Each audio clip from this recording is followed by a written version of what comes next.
Hello, আসসালামু আলাইকুম guys. আমি শুভ্র পুরাদাহ কুষ্টিয়া থেকে।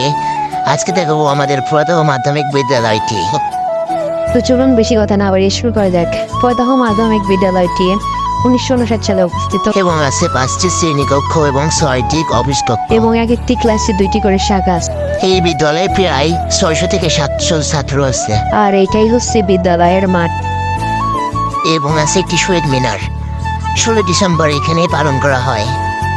এবং বিদ্যালয়ে বিভিন্ন ধরনের গাছপালা আছে। এবং আছে একটি অডিটোরিয়াম, এখানে বিভিন্ন অনুষ্ঠান ও প্রতিযোগিতা হয়। এবং বিদ্যালয়ের বাম সাইডে অ্যাসেম্বলি করানো হয়। বিদ্যালয়ে প্রবেশ করতে দেখতে পাই বাম সাইডে কিছু ফুল গাছ, এটা আরো সৌন্দর্য বাড়ায়।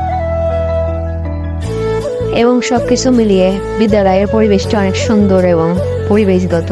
তো ভিডিওটি কেমন লাগলো অবশ্যই কমেন্টে জানাবেন। ভালো থাকবেন, সুস্থ থাকবেন, আল্লাহ হাফেজ।